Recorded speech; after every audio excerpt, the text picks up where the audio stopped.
Salut à tous, je suis ravi de vous retrouver pour cette nouvelle vidéo. Alors, cette vidéo, c'est une vidéo de foire aux questions qui a été réalisée par Claude, qui est donc un ami à moi, qui est devenu, je dirais, un expert sur le marché des options. Vraiment, il est fortement monté en compétence, donc il s'est régalé à réaliser cette vidéo pour répondre aux questions de la communauté d'un groupe qui s'appelle Derivative Trading sur Discord et qui a été réalisé, enfin ce groupe a été conçu, a été créé par, cherchez le terme, excusez-moi, qui a été créé par votre trader de hedge fund favori, tel que je l'appelle, sur ma chaîne. Sur ma chaîne, il y a toute une playlist de vidéos qu'il a réalisées, qu'il a pris le temps de réaliser, et qu'il m'a partagé, pour que je puisse vous les partager sur ma chaîne. D'ailleurs, vous pouvez le retrouver directement donc, sur ce groupe Discord pour échanger avec lui sur tous les sujets de la finance de marché. Voilà, donc du coup, n'hésitez pas à la voir, à la revoir, à la partager autour de vous. Et pour ma part, je vous dis à très bientôt pour la prochaine vidéo. Ciao, ciao.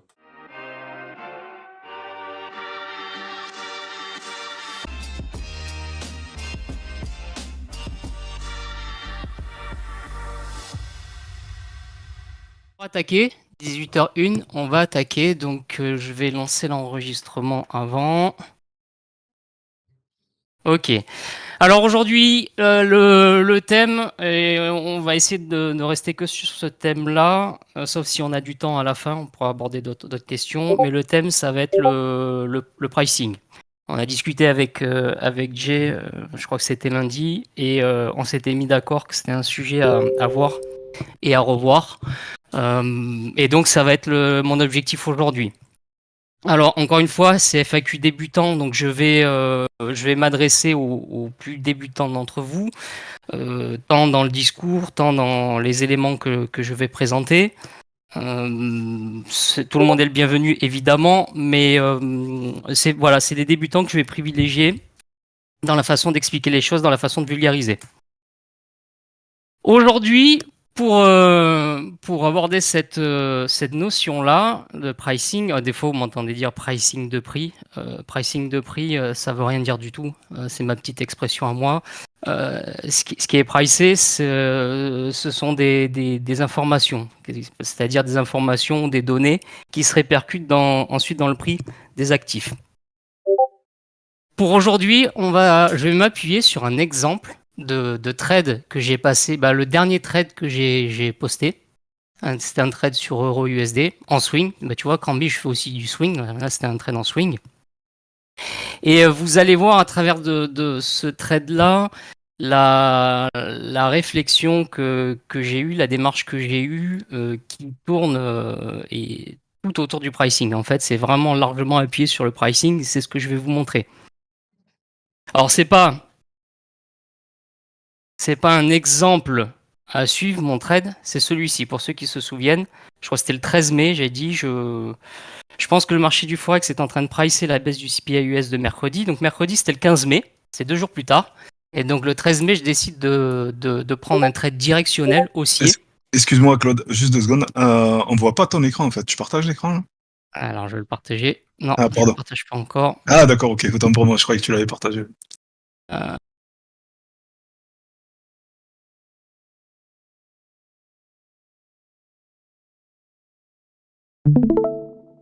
Ok, c'est bon? Yes. Ok.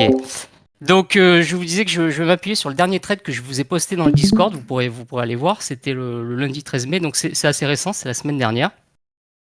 Et ma réflexion tournait autour du CPI US, donc l'inflation sur les prix à la consommation américain. Et j'avais dit que je tente je dis un tente, parce qu'en trading, on n'a jamais de certitude, je tente un trade directionnel. Alors, je l'ai fait en option. En swing, un bull call spread. Ça va pas être le sujet du jour de dépouiller ma stratégie, mais je voulais tenter un trade sur le Forex directionnel. Alors, pourquoi le Forex déjà parce que et on va le voir derrière ce chiffre-là, il y a toute la question de l'anticipation de l'évolution des taux d'intérêt par la Fed, donc la Fédérale Réserve. Pourquoi? Parce que vous savez qu'on est dans un contexte inflationniste, pas qu'aux États-Unis, mais aux États-Unis c'est le cas, que la Fed se soucie de ramener l'inflation à son target de 2%, c'est d'ailleurs son mandat principal. Et typiquement, ce chiffre-là, CPI US, donc l'inflation des prix à la consommation, c'est forcément un élément que la Fed va regarder pour décider de ce qu'elle fait sur sa politique monétaire qu'elle a engagée. Est-ce qu'elle la maintient telle qu'elle? Est-ce qu'il va falloir qu'elle soit un peu plus restrictive ou au contraire un petit peu plus souple? Donc, elle regarde. Et donc, quand je parle de politique monétaire, il y a principalement les taux d'intérêt. Qu'est-ce que va faire la Fed avec les taux d'intérêt? Et donc, comment le marché va chercher à pricer l'évolution du taux d'intérêt, en tout cas une anticipation, dans le prix.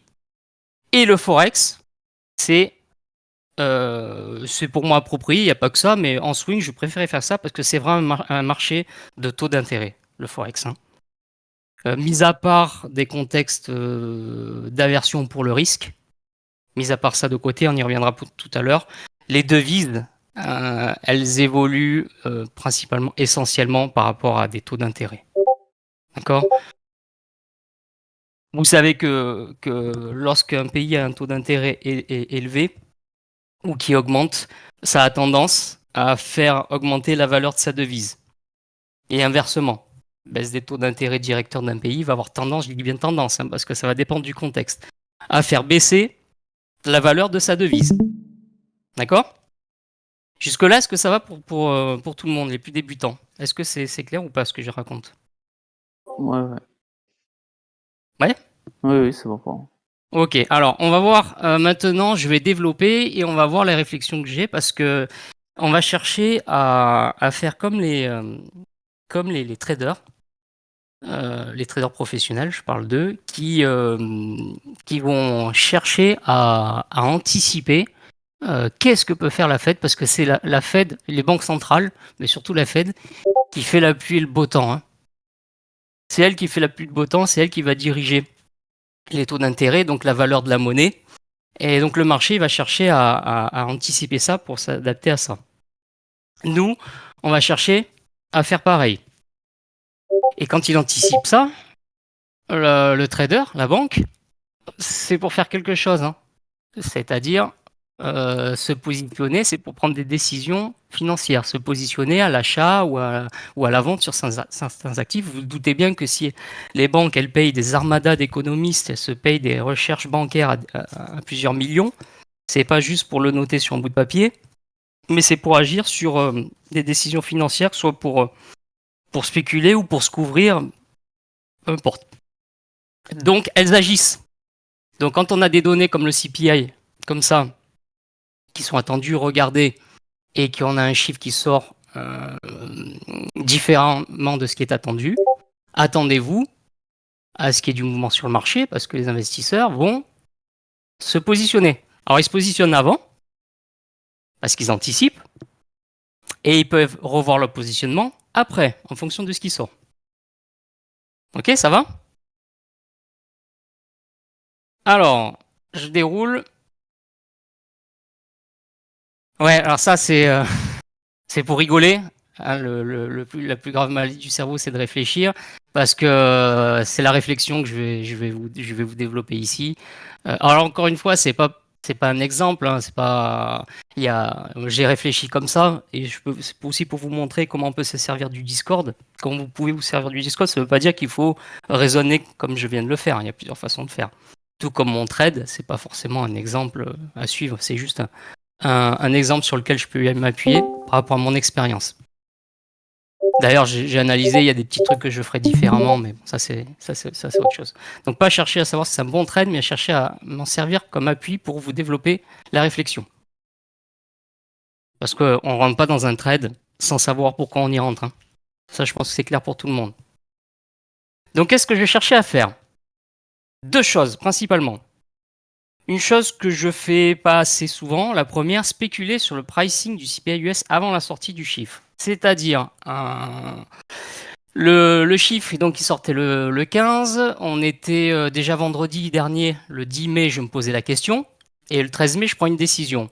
J'étais en train de savoir comment le marché est positionné par rapport au CPI d'avant, par rapport aux autres chiffres d'avant. Je vous ai déjà parlé dans un FAQ de toujours regarder les chiffres d'avant.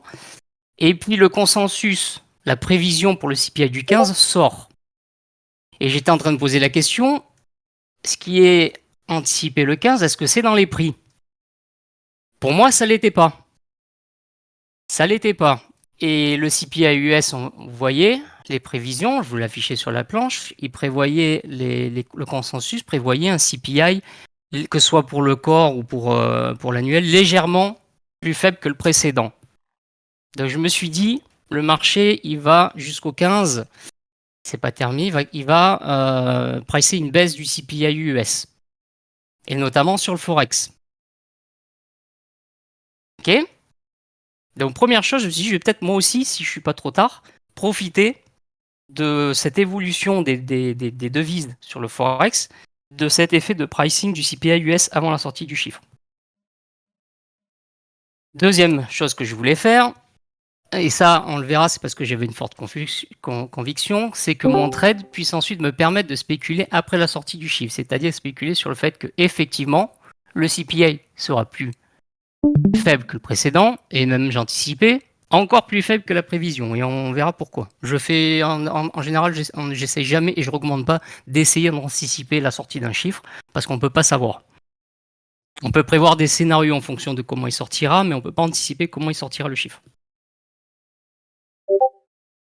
Voilà, alors, ce que j'ai mis en dessous, je l'ai pris du Discord, vous voyez que Jay lui-même, il expliquait que le chiffre de l'inflation, donc le CPI, publié mercredi, le marché peut commencer à le pricer dans un sens ou dans un autre. Dans un sens ou dans un autre, parce qu'on ne sait pas comment il sortira.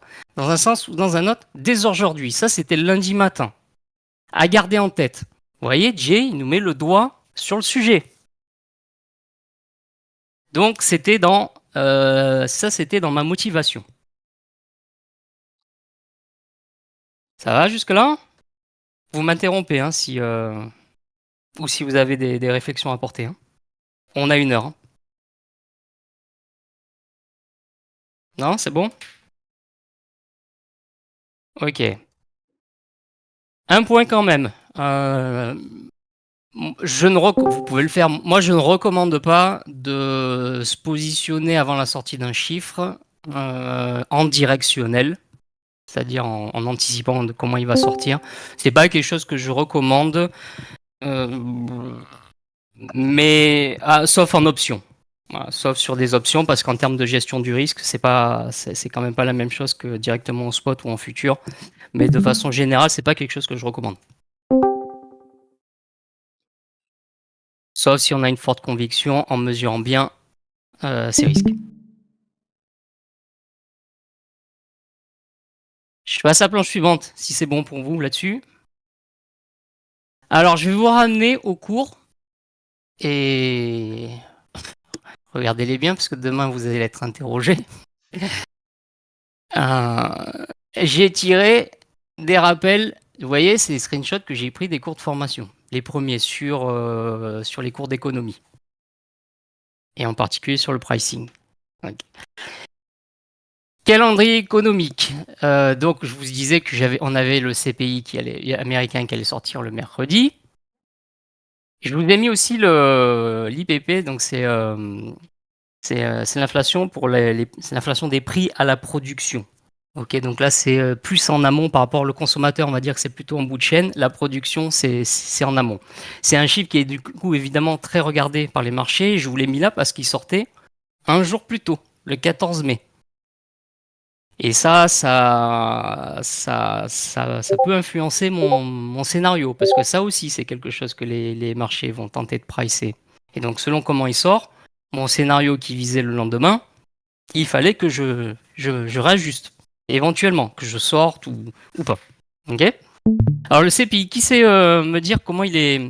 Enfin, qu'est-ce qu'il y a dedans? Enfin, comment il est calculé de façon grossière?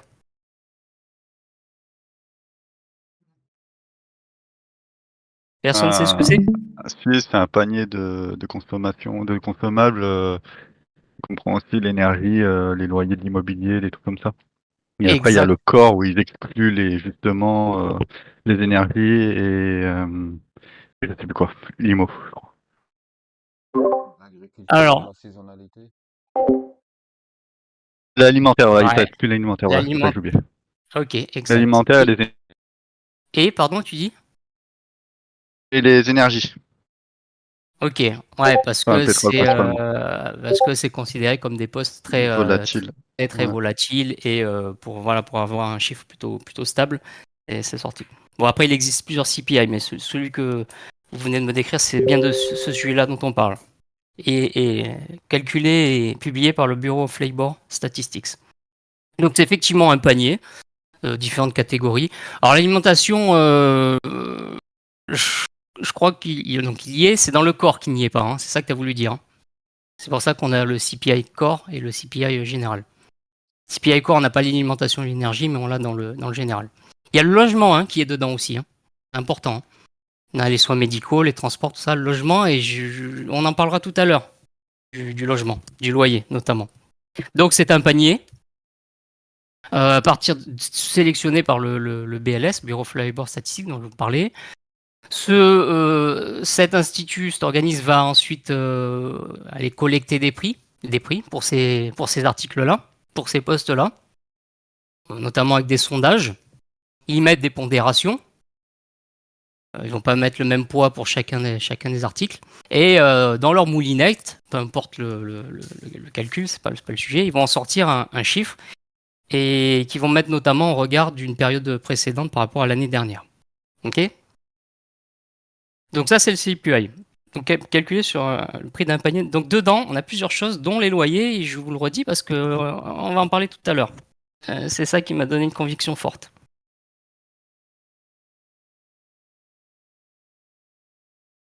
Excusez-moi, je passe au suivant.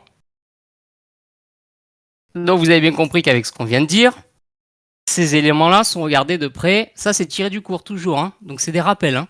Sont regardés de près par la Fed qui regarde comment sa politique monétaire, les résultats que ça donne. Alors peut-être pas très court terme, mais quand elle a engagé une hausse de taux l'an dernier, elle s'attend et elle pilote sa politique, elle la pilote notamment par ces chiffres-là, entre autres. Donc elle les regarde de près et elle peut prendre des décisions sur les taux d'intérêt sur la base de ces chiffres-là. À la prochaine réunion qu'elle va faire, ça peut influencer soit une augmentation, soit un maintien, soit une baisse du taux d'intérêt. C'est un des principaux outils qu'elle a. Il n'y a pas que ça, mais notamment le taux d'intérêt. C'est le sujet d'aujourd'hui. Donc les traders, qu'est-ce qu'ils font? Ils se disent, nous on va regarder ce que la Fed regarde. Et parce que c'est elle qui va décider. C'est elle qui va faire la pluie le bouton, comme je disais tout à l'heure. Donc elle va regarder ces indicateurs-là. Et par rapport à ce qui est prévu, en l'occurrence 2 jours plus tard ou 3 jours plus tard, par rapport à ce qui est prévu, ce qu'elle va anticiper, elle va prendre des décisions d'investissement. Comme je l'ai expliqué tout à l'heure. Le marché, il supporte pas d'être en retard, hein. Il cherche à anticiper. D'accord? Jusque-là, c'est du rappel. Mais si y a des choses qui sont pas claires, encore une fois, là, on est sur les fondamentaux. Il faut que ce soit clair pour tout le monde, les fondamentaux, hein. Le reste, ce sera plus facile pour vous. Donc, je vous disais que quand ils anticipent un chiffre, ils l'intègrent dans les prix. C'est ça qu'on appelle pricing. Alors, quand on dit ils l'intègrent dans les prix, en fait, ils se positionnent, ils vont acheter ou vendre, réduire leur exposition sur certains actifs. Et c'est ça qui va créer ces mouvements de prix par appréciation ou dépréciation du fait de l'offre et la demande sur les actifs.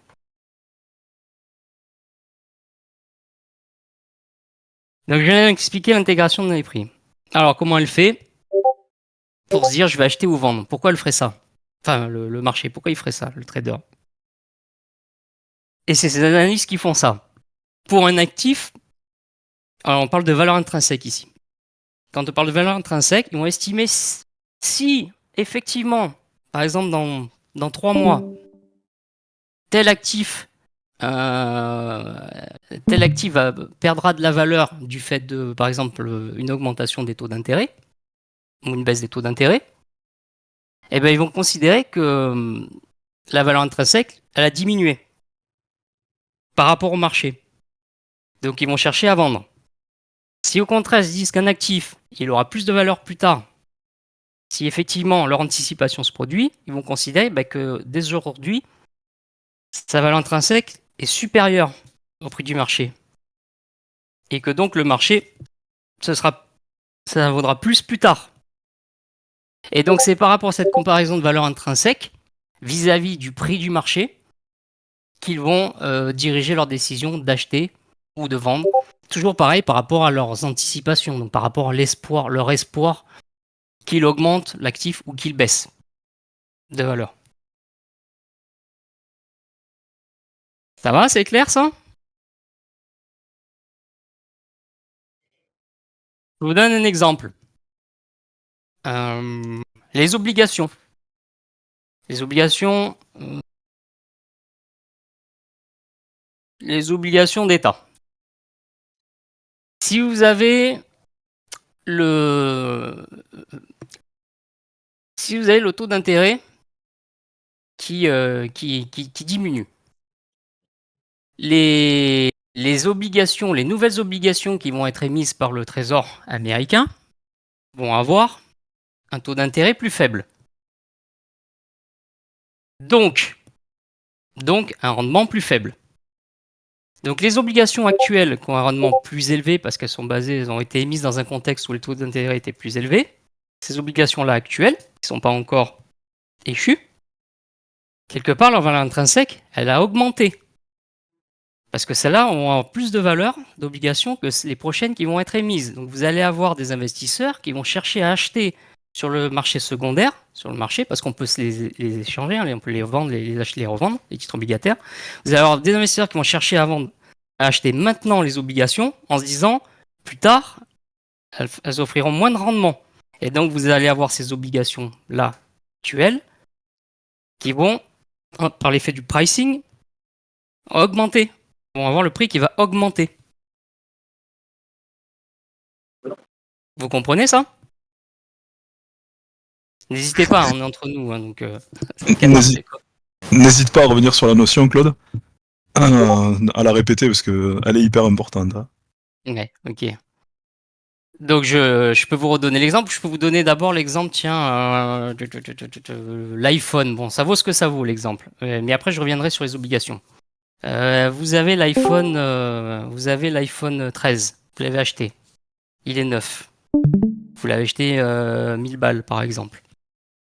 Et vous le sortez même pas de sa boîte, il est encore dans son cellophane. Et puis 6 mois plus tard, il sort l'iPhone 14, qui fait plus de choses au même prix. Ben, votre iPhone 13, même s'il est neuf, même s'il n'a pas encore été utilisé, même s'il est encore sous son cellophane, vous l'avez peut-être acheté 1000, mais si vous voulez le revendre, il ne vaudra pas 1000. Parce que sur le marché, il y a le 14 qui fait plus de choses. Donc il perdra en valeur.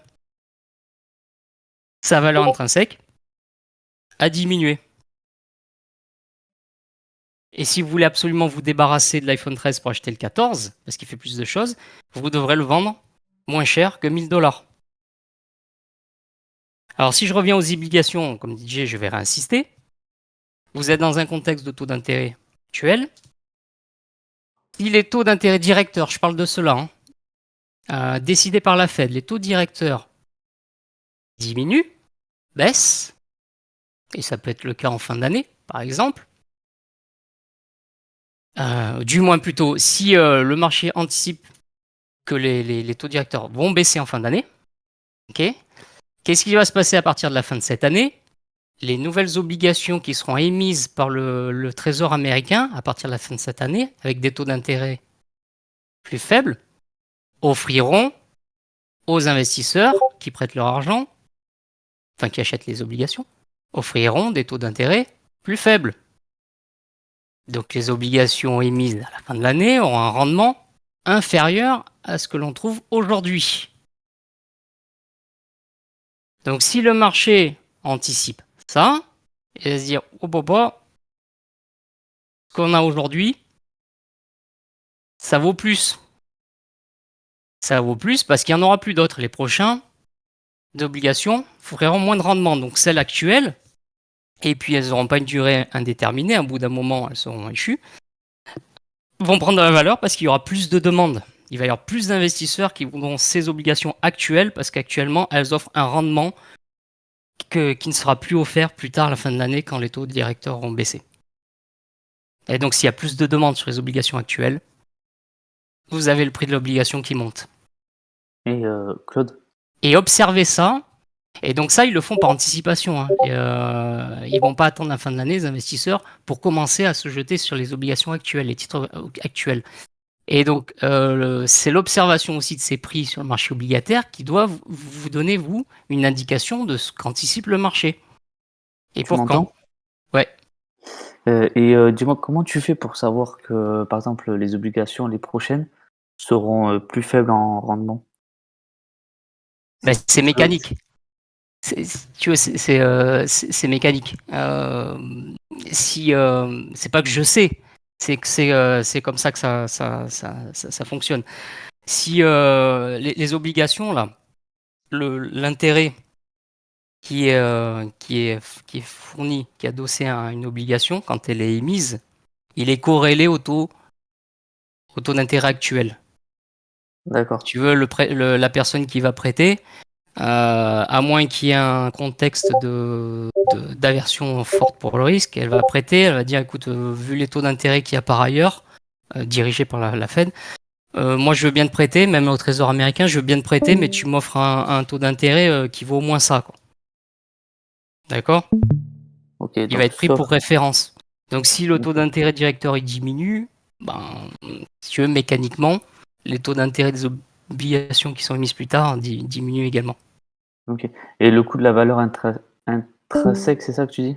Intrinsèque. Ouais, c'est la valeur que tu donnes. C'est pas le Ouais, prix ouais. du marché, c'est la valeur que l'investisseur va donner à un actif Ouais. par rapport à ce qu'il anticipe. En se Et disant il vaudra plus cher ou moins cher. Donc c'est vraiment lié à l'anticipation du trader. Donc la valeur intrinsèque, ça peut ne pas être la même en fonction de qui analyse. Hein. Ah, voilà, c'est ça. Parce qu'il n'y a pas d'outil pour voir ça. Pour la valeur intrinsèque, c'est Non, toi. il n'y a pas un prix, mais tu l'observes sur le marché. Ok. Et ça marche pour, Le par exemple, marché étant le résultat de la masse, tu peux observer comment le marché euh, évalue. et ça marche pour tout, ça, par exemple, pour les contrats à terme, ça, ou Et pour les qui matières dirige un premières, peu ça tous les fonctionne autres. aussi? C'est quelque chose qu'il faut observer. Et d'ailleurs, vous l'avez dans les cours. Hein. Notamment dans les cours, je ne vais pas vous les afficher là, Jay insiste sur les rendements des bons à 2 ans. 2 ans, pourquoi 2 ans? Il n'y a pas que 2 ans, mais 2 ans, c'est celui qui est le plus proche de la politique de la Fed.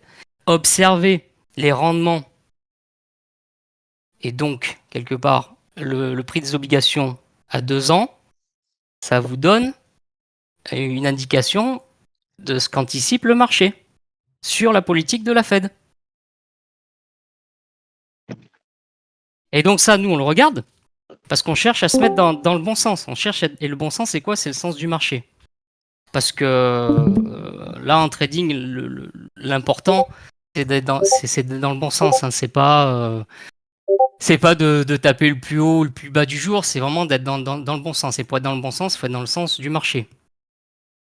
Ou faire du contrarien, mais faire du contrarien intelligemment. C'est-à-dire qu'en se mettant en sens contraire, en ayant conscience dans quel sens le marché va. Par exemple, en profitant, en exploitant les respirations du marché, en se mettant à contre-tendance, et le faire intelligemment. Mais pour ça, vous devez savoir un peu quelle direction il prend le marché. Quoi. Et là, tu parles des obligations, mais ça marche aussi pour tout ce qui est contrat à terme, matières premières aussi? Tout? Cette notion d'intégration dans les prix, donc de comparaison de la valeur intrinsèque estimée à son prix de marché, ça marche pour tout. Ça peut être par moment bousculé par l'effet d'aversion au risque, surtout aversion au risque extrême, on y reviendra plus tard, mais sinon ça marche pour tout. Et par exemple, pour voir la valeur sur les contrats à terme, on va sur Warchart pour regarder pour voir les prix, comment dire? Jay nous avait Toi, ce que montré tu peux pour observer, c'est les Contango, prix du par marché. exemple. Hein. Toi, la seule chose que tu peux observer, c'est les prix du marché et l'évolution des prix sur le marché. Et d'autres, quand je dis prix sur le marché, c'est sur plusieurs classes d'actifs. les prix sur le marché ou ce qui est la conséquence des prix sur le marché, comme les rendements obligataires ou les taux de swap, les swaps de taux plus exactement. Ça, toi, c'est ça que tu vas observer.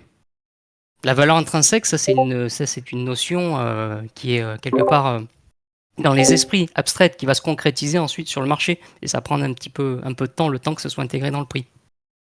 Et ça, c'est quelque chose que tu auras tout le temps, enfin, par exemple, toutes les Ah semaines. ouais, eh ben, tout mon trade, il est basé là-dessus. Et c'est pour ça que je vous parle de ça.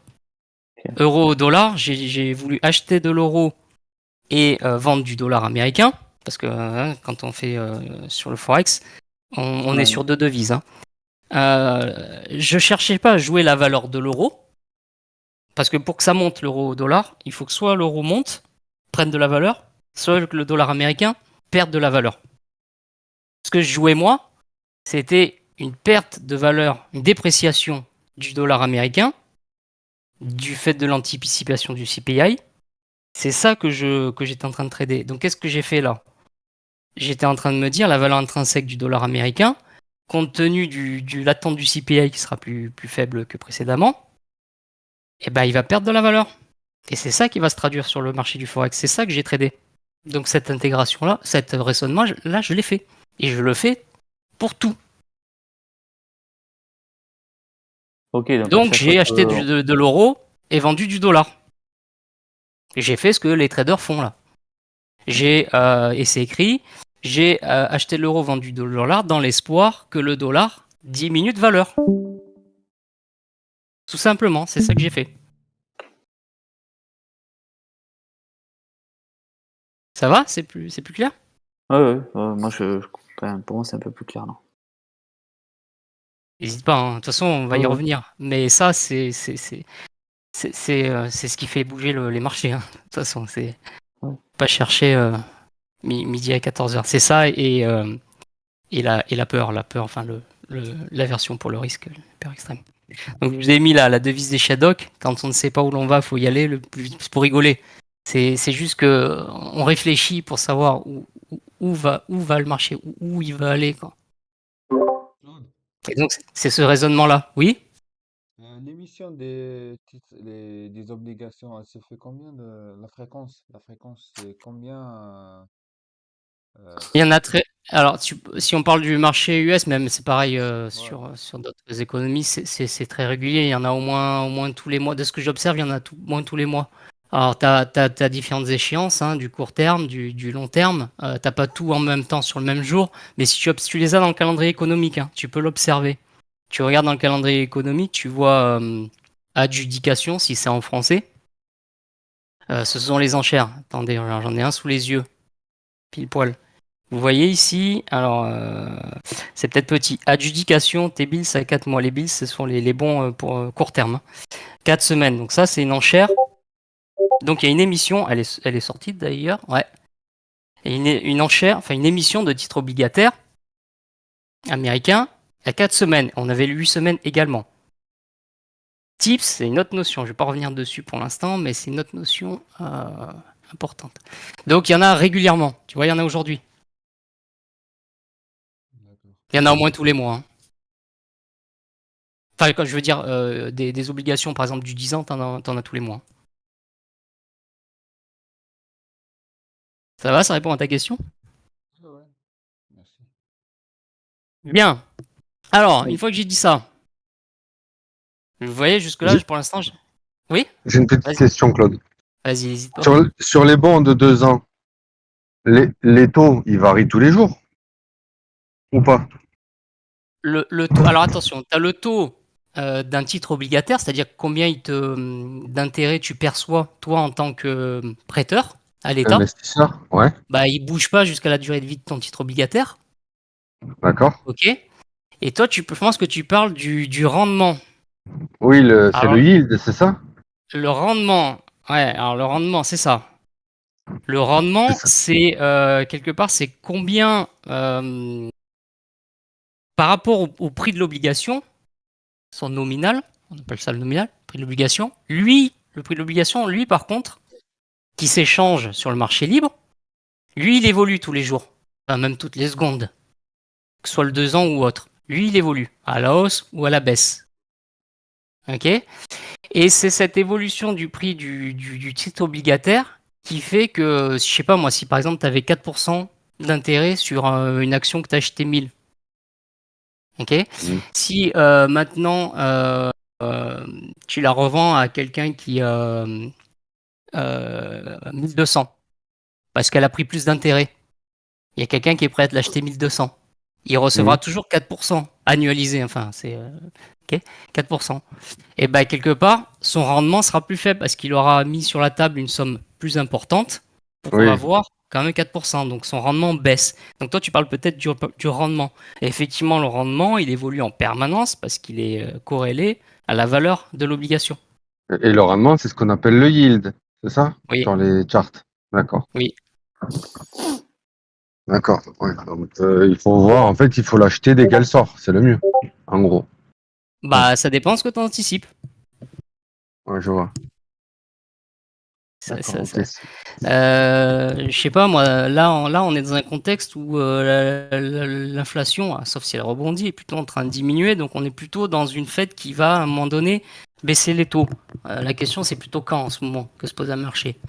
Ouais, effectivement, tu peux te dire qu'il y a peut-être intérêt à l'acheter maintenant. Ça peut plus de chances que ça prenne de la valeur plus tard, mais pas forcément. Il peut se passer plein de choses. Il y a 2 ans, on aurait pu avoir le raisonnement contraire avec des taux d'intérêt qui étaient super faibles, tu aurais pu te dire pourquoi me jeter sur les obligations maintenant. Ça dépend ce que tu anticipes. Ok. Après, t'as des hedge funds qui spéculent là-dessus d'ailleurs. Bon, c'est Mais quelque au chose. quotidien, dans notre trading, il faut regarder ça, le taux des yields en temps réel, non? Tous les jours, ou pas? Ah ouais, Ou il faut régulièrement. juste se baser, il Moi, faut je le juste se regarde tous les baser jours. sur Enfin, au moins une fois sur par le, jour. C'est clair. d'accord. Non, mais au moins une fois par jour. C'est, ok. Ça te C'est pas donne, que le, ça t'indique beaucoup de choses si tu veux. L'évolution du rendement, du yield, comme tu dis, sur le marché Mhm. obligataire, va te donner beaucoup d'informations. En permanence, Euh, excuse-moi Claude, en permanence, les rendements, gardez-les sous les yeux en permanence. Parce que les changements comment ça s'appelle, de conviction de marché, en fait, d'appétence au risque du marché, en fait, elle va se traduire sur les obligations en premier. D'accord? Et souvent, je vous l'explique, et notamment dans la formation obligation, dans la formation risk on, risk off, dans la première formation sur les conditions de marché, je vous parle des rendements. Et les rendements, c'est vraiment la base, quoi. Le matin, avant de regarder autre chose, regardez d'abord les rendements, quoi. Si vous avez des rendements qui baissent, ça veut dire que les investisseurs achètent des obligations. Donc derrière, il faut se poser la question pourquoi. Et d'ailleurs, vous le voyez sur le marché des futurs, parce que si vous avez le rendement qui baisse, vous avez les contrats futurs directement qui, eux, augmentent. D'accord? Et quand vous avez le contrat futur qui augmente sur le marché obligataire, ça veut dire que les investisseurs les achètent. Et la première des questions que vous devez vous poser, pourquoi ils achètent les obligations? D'accord? Donc ça, c'est toujours sur les conditions de marché. Et après, vous allez creuser sur les devises. Donc, est-ce que les devises refuges sont achetées? Vous allez regarder les volatilités en suivant. Est-ce que les volatilités sont achetées? Etc., etc. Donc, vraiment, oui, les rendements obligataires, vous les regardez en priorité. Enfin, on le verra encore dans les exercices demain. Pardon, Claude. non, non, tu fais bien. non, non, mais super. Parce qu'effectivement, quand tu vois quelque chose, et je vous l'ai dit souvent, à chaque fois, tu te poses la question pourquoi. Toujours. Ouais. C'est là où Et 6J, si il a je me raison. trompe pas, c'est le seul chiffre qui n'est pas falsifiable. Lequel? Le CPI? Les rendements. Les rendements? Ouais, j'espère qu'il y en a d'autres des chiffres qui sont pas falsifiables. Non, ouais, c'est juste ce qu'il dit, mais après, oui, après, c'est pas qu'ils sont falsifiables, c'est qu'il y a des chiffres qui parfois sortent un peu avant, ou sont un peu modifiés pour arranger les politiciens, Ouais. mais c'est clair que les rendements, pas du tout. C'est juste. Mais ils évoluent au gré de l'offre et de la demande, hein, toujours pareil. Hein. Vous verrez, de toute façon, là pour l'instant, vous n'avez pas vu un gros choc d'aversion pour le risque, un vrai risk-off. Mais vous verrez, c'est radical. Hein. Quand il y a un vrai risk-off, les investisseurs se jettent sur les obligations. Vous verrez les contrats futurs sur obligations s'envoler et les rendements tomber violemment. Enfin voilà. Yes, et le dernier point, toujours tiré du cours, appréciation de la monnaie. Le resserrement quantitatif, donc par la Banque Centrale Européenne, peut entraîner l'appréciation de la monnaie du pays. Donc soit par une augmentation des taux d'intérêt, par exemple, ou par une réduction de la masse monétaire, vous allez avoir la monnaie locale du pays qui va s'apprécier. Et inversement. Et c'est ce inversement que j'anticipais, moi, avec le dollar américain. Ok, avec un CPI qui descend, peut-être plus que ce que s'attend les analystes, avoir une Fed qui va être plus enclin à commencer à assouplir. Donc des investisseurs qui vont anticiper ça, et donc une monnaie locale, le dollar américain, qui va perdre en valeur. Toujours cette notion de pricing. Allez, j'avance. Maintenant, alors qu'est-ce qu'il y a d'un point de vue technique, qu'est-ce qu'il y a sur quoi je me suis appuyé? Je l'ai appelé le contexte à analyse parce que on peut pas analyser sans contexte. Ça va un peu de pair. On était depuis, en tout cas selon mon analyse, alors peut-être que l'analyse est pas bonne, mais sur certains points, mais c'est la mienne. Et l'important, c'est le raisonnement que je veux que vous reteniez derrière, plus que la vérité de ce que je vous affirme. Je l'ai pas rebouclé avec un pro comme Jay ou autre. Hein. La Fed, je la trouvais un peu ambiguë les semaines précédentes vis-à-vis de la suite qu'elle. Ok, sa politique monétaire, sa guidance, comme on dit, et donc sa projection de baisse de taux a été connue, mais elle avait.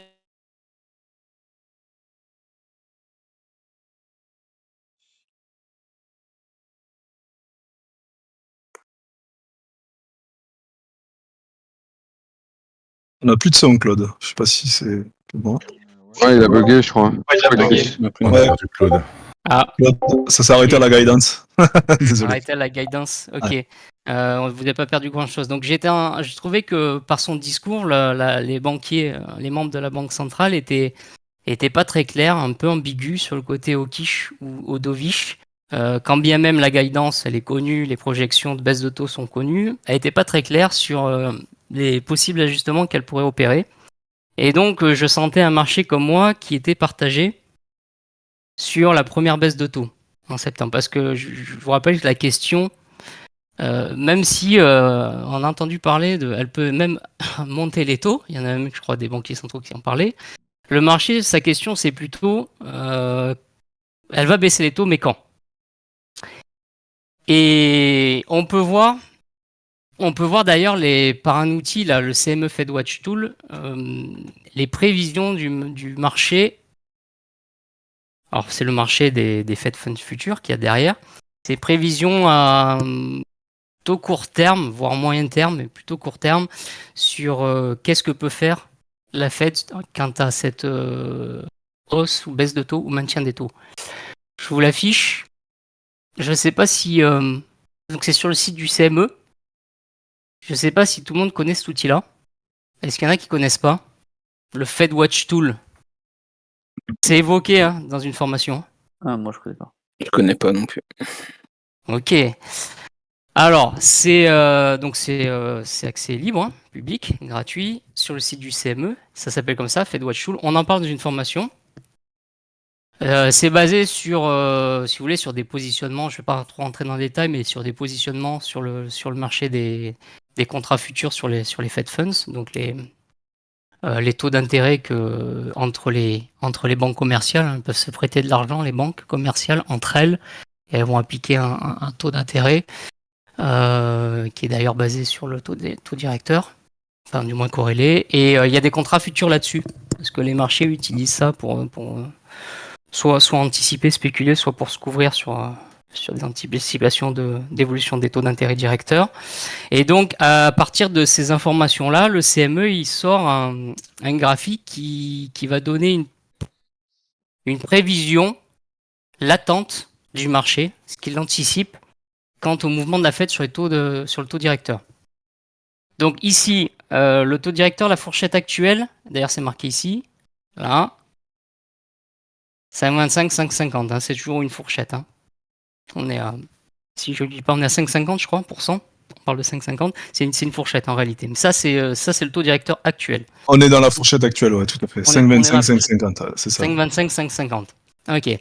Pour juin, ici on a le juillet, 31 juillet, 18 septembre, 7 novembre, 18 décembre. Vous voyez qu'ici, ces onglets-là, ce sont les dates des réunions les FOMC, les dates où la Fed se réunit pour décider de sa politique monétaire, des ajustements de sa politique monétaire.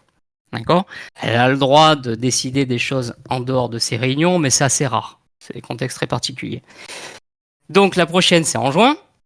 Et vous voyez que sur le graphe, on a en pourcentage sur cette fourchette 5,25, 5,50, donc le taux actuel, 98,9% des investisseurs qui s'attendent à ce que la Fed maintienne les taux sur cette décision de 12 juin 2024. Et 1,1% même qui anticipe qu'elle peut même les monter dès juin. C'est pas beaucoup, mais c'est plus qu'une baisse. Et c'est nouveau. En juin, c'est 0, et c'est nouveau. Et c'est nouveau. Ouais. Exactement. C'est Sachant qu'en plus, pour le rappel, c'est qu'en début d'année et fin d'année dernière, le marché a anticipé la première baisse de taux de la Fed en juin.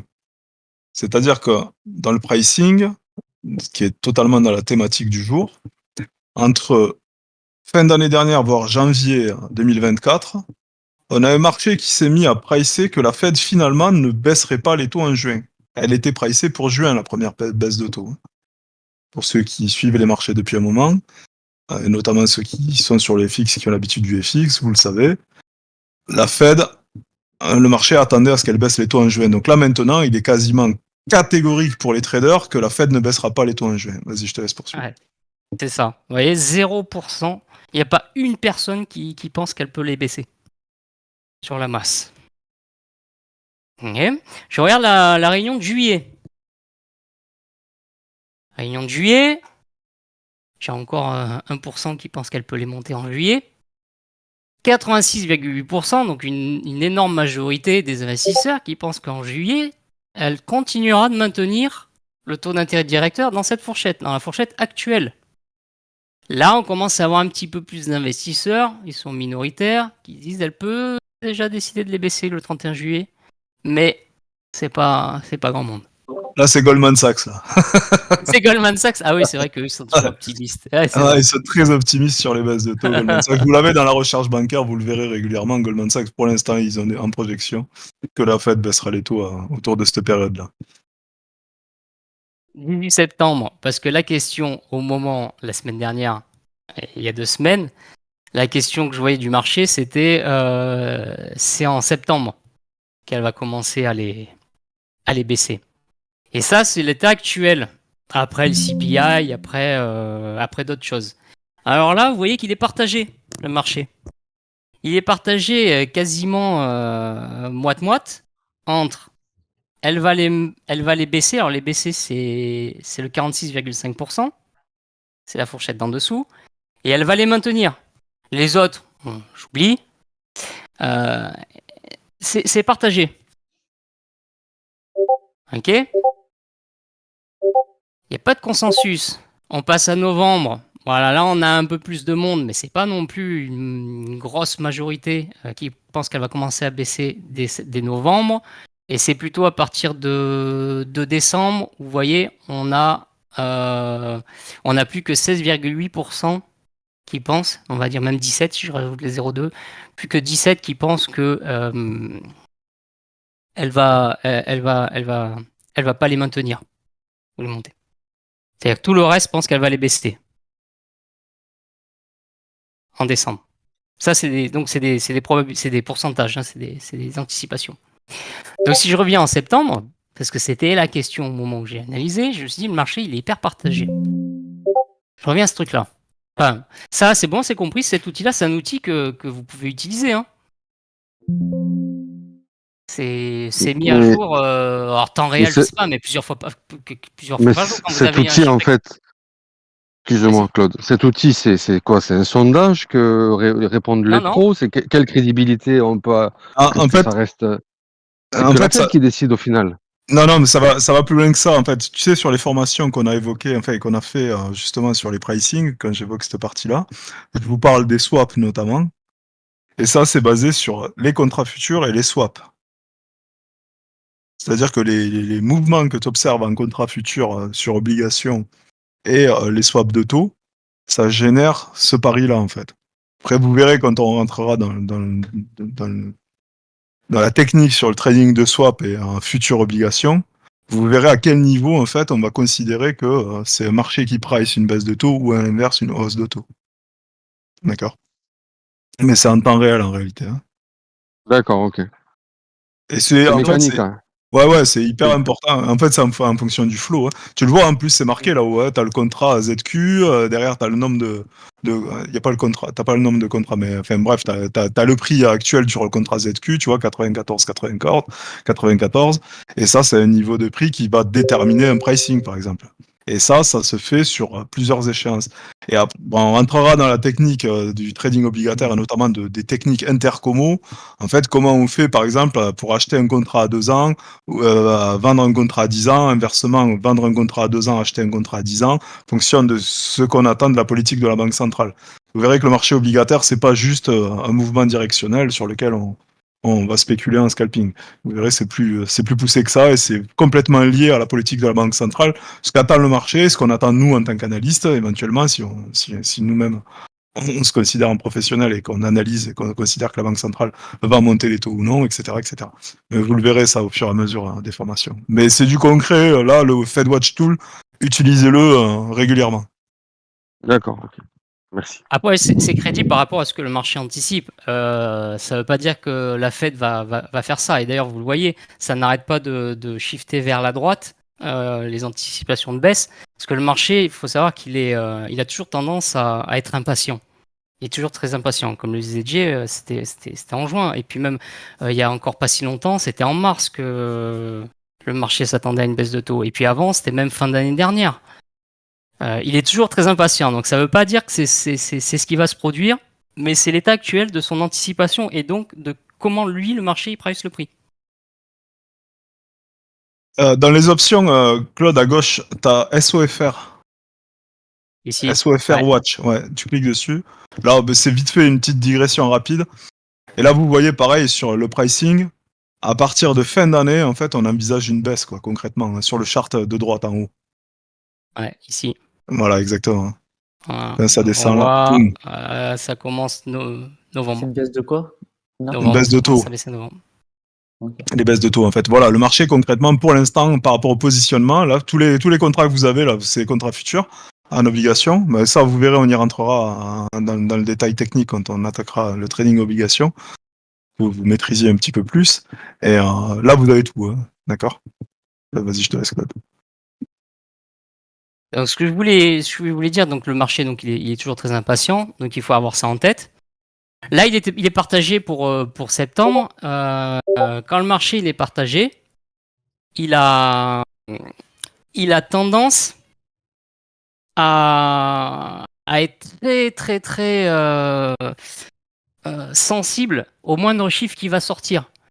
Parce que le moindre chiffre important, un chiffre important, il va être encore plus important pour le marché qui cherche à savoir ce que va faire la Fed.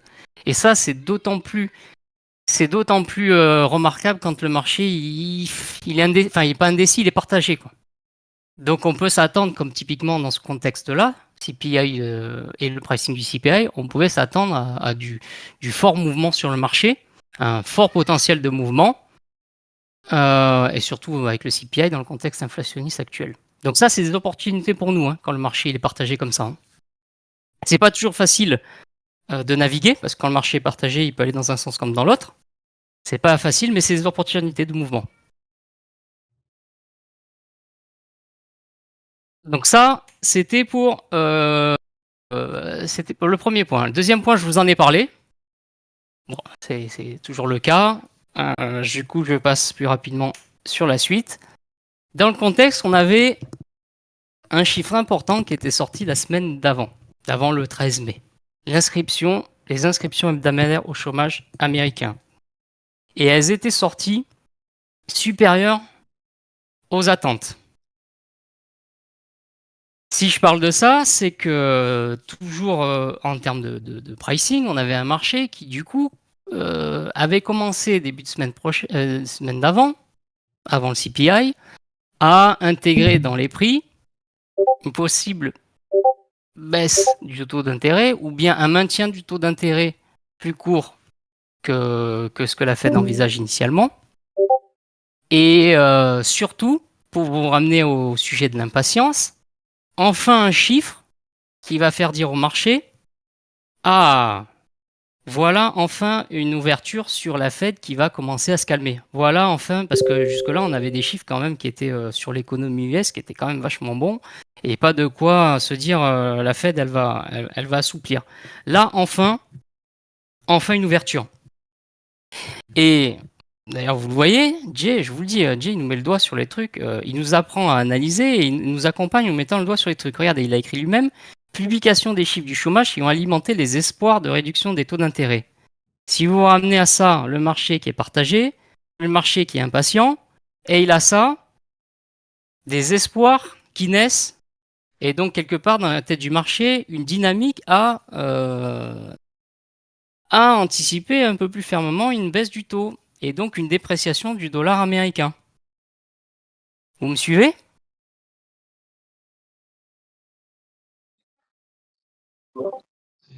Yes. C'est hyper important là ce qu'il est en train de vous dire. Hein. Est-ce qu'on est toujours dans ce contexte un peu, ou une mauvaise nouvelle pour l'économie, une bonne nouvelle pour les marchés? En fait, c'est ça. C'est une bonne C'est ça. question. Et C'est une bonne question que tu poses. c'est ce shadow-là. Vas-y, je te laisse répondre, Claude. Non, vas-y, tu peux développer. Non, en fait, ce qui est important là, si tu veux, en fait, en toute logique, si tu veux, tu peux te dire, ok, mais attends, les nouvelles économiques, elles sont bonnes, ça devrait être bon pour l'économie. Sauf que vous avez un marché qui est dopé à l'argent facile. Il est drogué à l'argent facile et depuis longtemps. Qu'est-ce que ça veut dire droguer à l'argent facile? C'est que les marchés, depuis la crise de 2008, apprécient le fait que les banques centrales injectent de la liquidité en permanence. D'accord? Et cette liquidité qui est injectée par le biais du crédit, par le biais de rachat de dettes de mauvaise qualité, etc., on le verra dans le détail, le marché il se dit, bon, la banque centrale, c'est bien, elle a monté les taux pour lutter contre l'inflation, l'inflation était montée, donc c'est normal qu'elle monte les taux, il faut que l'inflation redescende. Ok, on a l'inflation qui redescend. Donc il faut que maintenant que la Banque centrale baisse les taux. Pourquoi baisse les taux? Parce que si elle baisse les taux, en fait, ben, ça réalimente, si vous voulez, cette poche de liquidité disponible. C'est-à-dire qu'on se dit, ok, si la Banque centrale baisse les taux, ben, il y a de l'argent qui va revenir dans le circuit, et cet argent qui va revenir dans le circuit, et il commence d'abord par revenir dans le circuit de Wall Street, parce que c'est comme ça que ça marche en réalité. D'accord? C'est-à-dire que quand la Banque centrale lâche de la liquidité, c'est auprès des banques. Et ces banques ensuite vont investir, prêter de l'argent, etc. Et donc du coup distribuer de la liquidité un peu à tout le monde. Et donc le marché, quand il voit des chiffres économiques plutôt mauvais, il se dit c'est une bonne nouvelle, parce que du coup ça veut dire que la banque centrale va se calmer sur les hausses de taux, déjà d'une part, mais elle peut aussi baisser les taux, puisqu'elle les a montés assez vite, assez haut rapidement. Et donc du coup le marché, tout ce qu'il espère là en ce moment, et particulièrement les marchés actions, ils espèrent que la Fed, la Banque centrale américaine, baisse les taux. Et pareil pour la zone euro d'ailleurs, c'est le cas. D'ailleurs si vous avez le DAX qui fait un rallye comme il est en train de le faire, c'est parce que le marché anticipe les baisses de taux de la BCE. Voilà. Je sais pas si j'étais assez clair. Ouais. Oui, c'est clair. Oui, très clair. Voilà, donc effectivement, je sais plus qui a dit le bad news is good news, c'est ça que tu as voulu dire. Mais effectivement, en tout cas, à ce moment-là, on était dans ce contexte-là. Donc c'est pour ça que j'ai mis cette petite clin d'œil. Si ça fait mal, c'est que ça fait du bien. Donc un marché, si jamais le CPI il sort inférieur aux attentes, voire ou même conforme aux attentes, moi j'ai m'imaginais à ce que le dollar il se prenne une volée. Il a tellement envie le marché que la Fed se calme qu'il suffit même d'un CPI conforme aux attentes mercredi pour que le dollar se prenne une claque. C'est ce que je me suis dit. Donc je me suis dit, c'est ça, c'est un élément de plus pour jouer ce scénario-là. C'est un scénario que je m'étais construit. Alors, du coup, je continue l'analyse. J'avais ciblé euro-dollar pour la raison que je vous expliquais sur... je joue la baisse de valeur du dollar. Ok. J'ai regardé l'euro-dollar, il y avait une tendance haussière depuis un mois. Alors, si je vous montre le graphique en daily, ça donnait ça. Ça donnait ça. Vous voyez mon graphe. Ici, on avait mi-avril. Le plus bas, on avait mi-avril. Et puis, on était... si je baisse, si j'enlève ça, on s'en fout de mon trade. On s'en fout de mon trade. Ok, et si je me mets comme ça... Voilà, on était comme ça. On était comme ça, on avait depuis un mois cette tendance-là. Ok, donc plutôt un euro qui s'apprécie par rapport au dollar. Euro USD qui monte. Donc je prenais ça comme élément dans le trade à jouer. C'est pour ça que le clin d'œil, le bon sens est la chose du monde la mieux partagée. Bon, c'est pour rigoler, mais c'est le trend is friend que Jay répète quand même assez souvent. Donc ça, je me suis dit, cette tendance, elle est là. Je poursuis. L'euro. Alors, en plus de ça, même si je jouais pas une augmentation de la valeur de l'euro, il se trouvait que quand même, en tout cas récemment, et même le jour même, il était en train de se renforcer. Vous avez dans le Discord, tous les matins, sur le salon Forex, vous avez les forces relatives des monnaies les unes par rapport aux autres, et on voyait que l'euro, en deuxième position... Excuse-moi, Claude, agrandis cette page-là, parce qu'on la voit pas bien. Excuse-moi. Ouais, top. C'est mieux? Nickel. Ok, même comme ça. Voilà. Donc j'avais cet indicateur-là avec un euro qui était en tout cas plus fort que le dollar américain. Le dollar était pas mal, mais l'euro plus fort. Ok. On a le commentaire le 13. C'était 1 heure avant que je prenne ma décision. Vous voyez, il nous met vraiment le doigt partout. Le dollar est légèrement plus faible, influencé par la récente force de l'euro. J'ai une tendance haussière euro-USD. J'ai un euro qui s'est renforcé récemment. Un élément de plus pour mon scénario. Et comme on le disait tout à l'heure, un mauvais IPC semaine prochaine, ça c'était le vendredi 10 mai, pourrait mettre fin à ce rallye du dollar. Vraiment pas mal d'éléments qui sont partagés, qui nous aident à nous préparer nos trades, à nous créer un scénario et même une conviction. Je poursuis. Je vous ai dit, le marché du Forex, c'est un marché de taux d'intérêt, donc il bouge principalement par rapport aux évolutions des taux d'intérêt, sauf en contexte d'aversion pour le risque. Et je ne sais plus qui c'est qui me posait la question sur l'aversion pour le risque, mais en cas d'aversion pour le risque, vous allez avoir les valeurs refuges qui, elles, vont prendre de la valeur, elles vont se renforcer, en tout cas le temps de l'aversion pour le risque, et ça va même prendre le dessus par rapport au positionnement vis-à-vis des taux d'intérêt. Typiquement, pendant une crise économique, politique ou un conflit armé, c'est l'actualité, ou même de guerre civile, c'est l'actualité à certains endroits. Ça va créer pour les investisseurs une incertitude. Et donc, en situation d'incertitude, vous allez avoir les actifs, les valeurs refuges qui vont se renforcer parce que les investisseurs vont aller se positionner un peu plus fortement là-dessus. Donc, on va avoir typiquement le franc suisse, lui, c'est la vraie valeur refuge. Que le franc suisse, la Suisse est considérée comme un pays stable.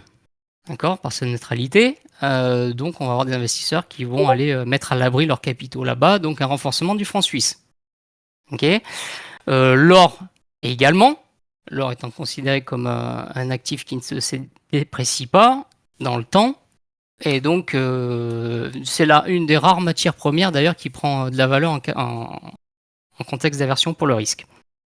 Vous avez le yen japonais, le dollar américain. Vous l'avez vu pendant le cours sur le conditions de marché. Je ne vous refais pas le cours, mais dedans, on a le dollar américain.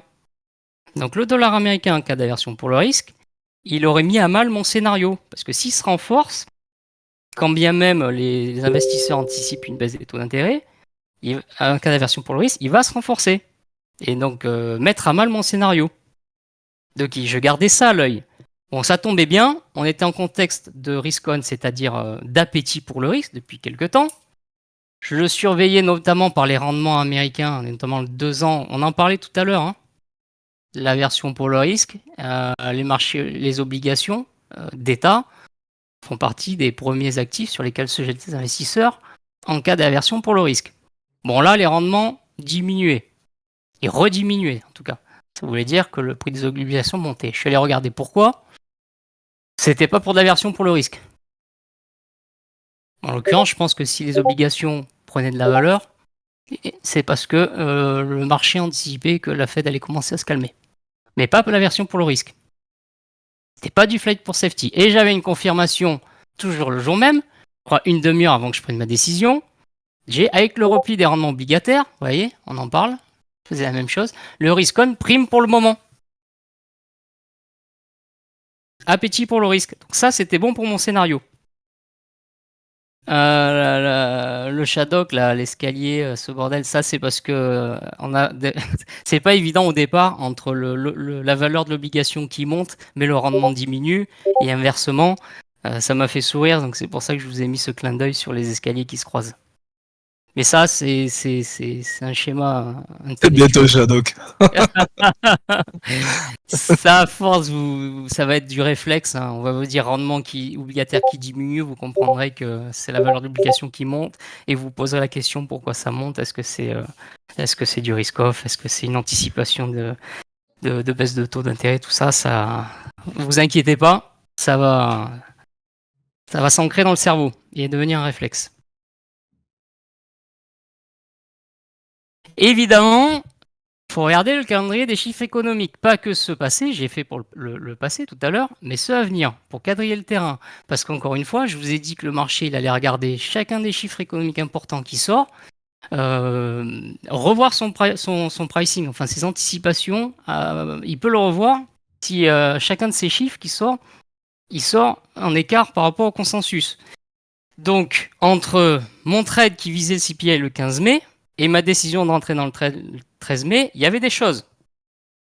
Donc sur ma première motivation qui était de profiter du mouvement de pricing jusqu'au 15, j'avais quand même le CPI, alors CPI allemand, ça concerne l'euro, et j'avais le PPI US.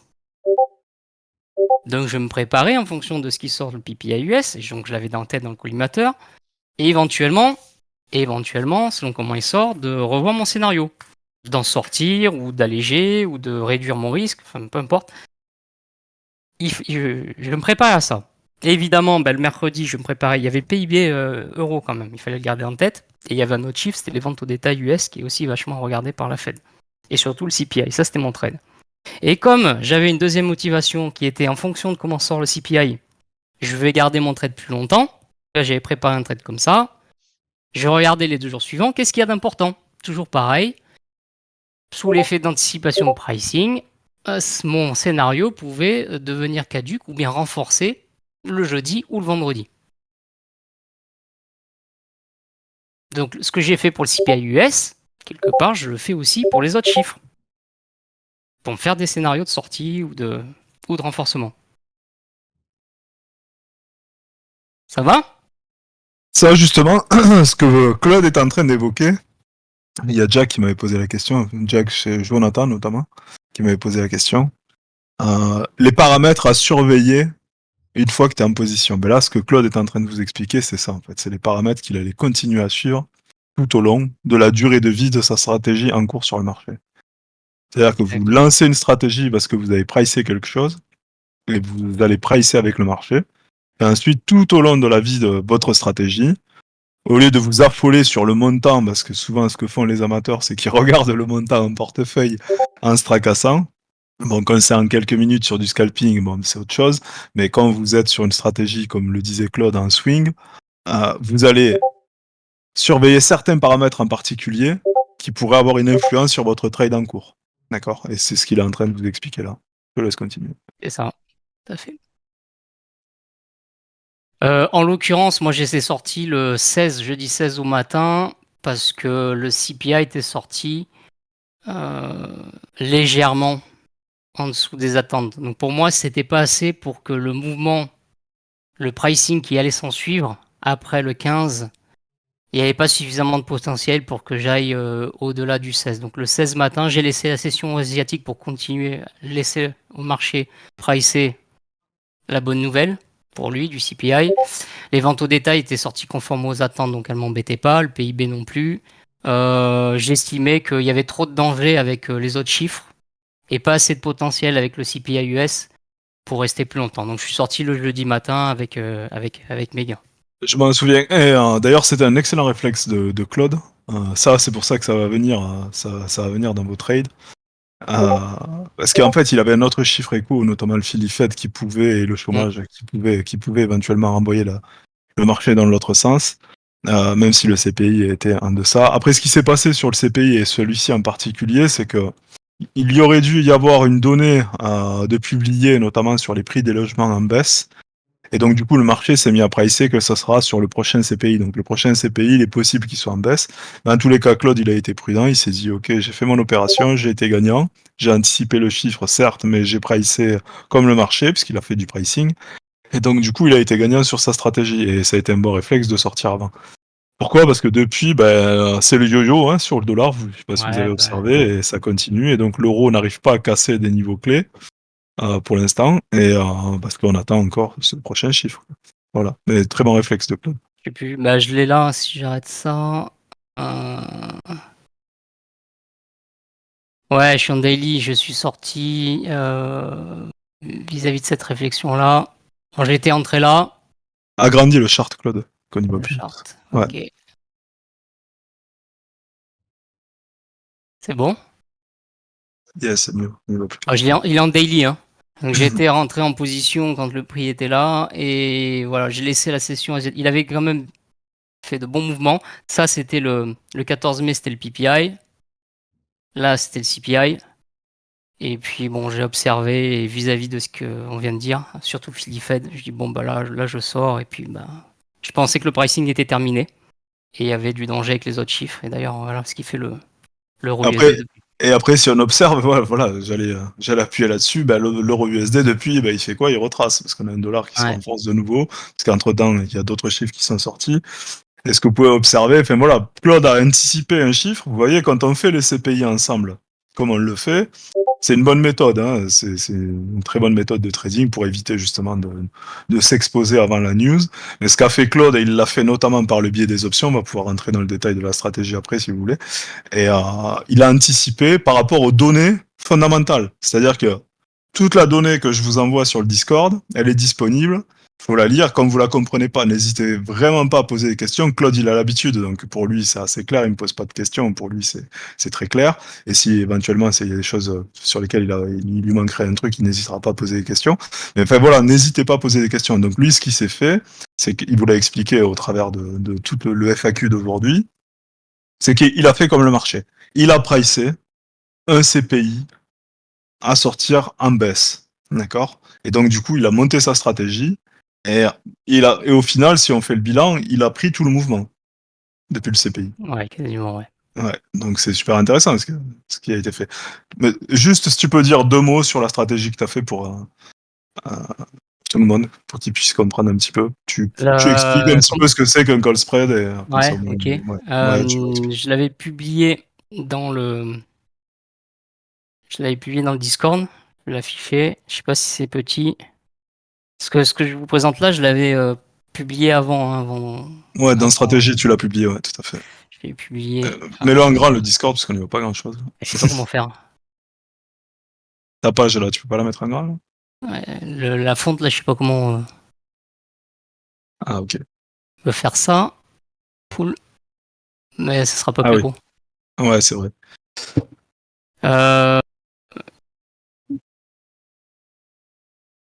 Ok, donc attends, mais je vais revenir, peut-être que je peux grossir. C'était le 13. Ouais, si tu fais une capture, ouais. tu me Le 13 et le 15, avant la sortie du CPI, j'avais fait ça. Je sais pas si c'est... Non, bon, écoute. Vous regardez le 15, bon, peut-être que si je fais une copie d'écran que je zoome. Ça.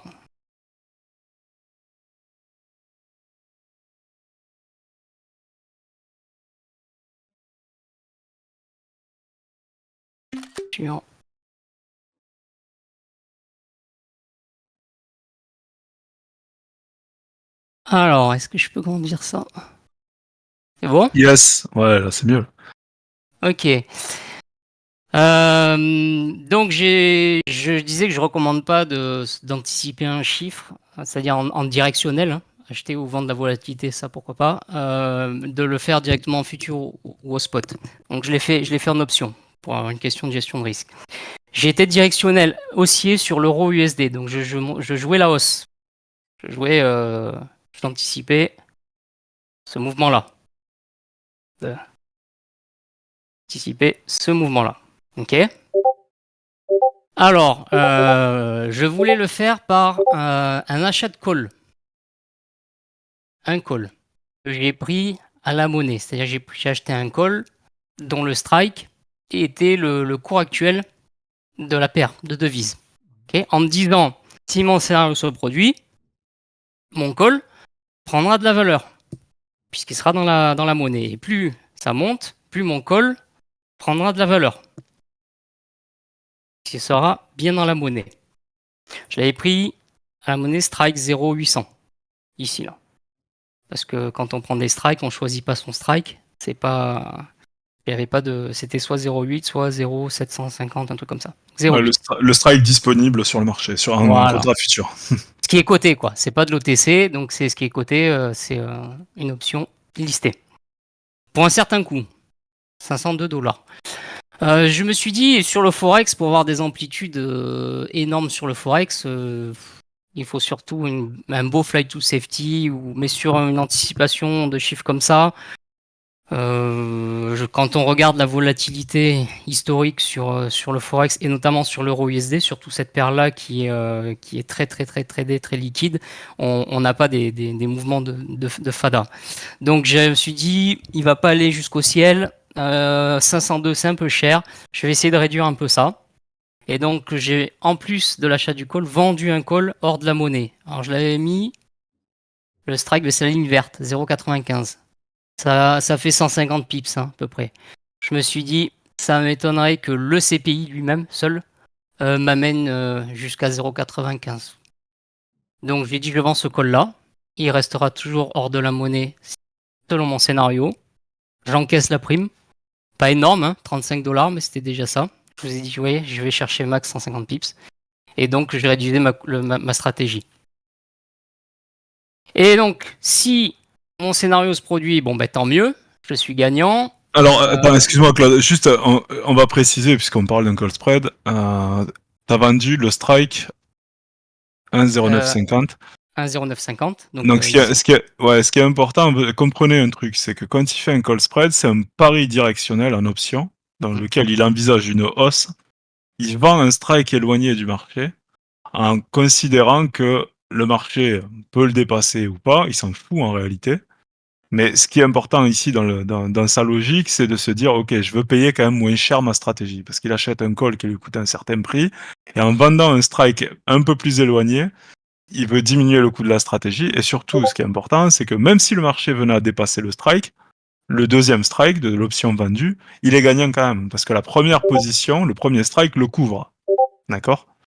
Il aura un gain limité, parce qu'il perdra sur le deuxième strike, il gagnera sur le premier strike, mais en tous les cas, il est couvert. D'accord ? C'est ça. C'est-à-dire qu'au-delà de 0,95, mon profit, il est plafonné. Ça continue de monter, mon profit il est bloqué, je ne gagne pas plus. Donc j'avais regardé par rapport à mon anticipation sur l'inertie du marché, ce que ça peut avoir un chiffre comme ça. J'avais choisi mon strike. C'est pas forcément le bon choix, j'aurais peut-être dû le mettre un peu plus bas pour encaisser plus de primes, mais bon, c'est ce que j'ai fait. Voilà, donc si mon scénario 2, le prix il restait là où il est, où il baissait, bon bah je perdais ma prime, hein. Voilà, mais pas plus. Et surtout, ça me permettait d'avoir un scénario où le marché peut baisser pour repartir. J'ai pas de stop. J'ai pas de stop au spot ou en futur. Là notamment, Inverse. c'est... Ouais, excuse-moi Claude, j'insiste là-dessus, c'est important pour les gens qui ont l'habitude de trader le Forex. Vous savez comment c'est difficile de placer un stop sur le Forex. Et l'avantage de trader en option, comme le fait Claude là dans cet exemple, ben, il se moque des mouvements erratiques qu'il peut y avoir contre sa position entre-temps. Son risque, de toute façon, il est limité à ce qu'il a payé. Et ce qu'il a payé, en l'occurrence, c'est la prime de son option, moins la prime de l'option qu'il a vendue, et c'est son risque total sur la stratégie. 500 $, ça lui fait 50 points à 10 $ le point sur un lot standard de 100 000 unités de devise. D'accord ? Donc, s'il avait même multiplié sa position, il ne dépassait pas le même risque. Ça va pour les traders Forex ? C'est clair ? J'ai pas de réponse. Très clair. Je pense que oui. Top. Ok, voilà, c'est pour ça aussi que je me suis permis d'anticiper un chiffre, et surtout j'avais une très forte conviction, et c'est le point. Euh, J'anticipais, enfin je priceais aussi le mouvement avant le CPI, et je m'étais préparé à trader directement en futur le chiffre une fois qu'il était sorti, hein. J'aurais peut-être joué le marché obligataire.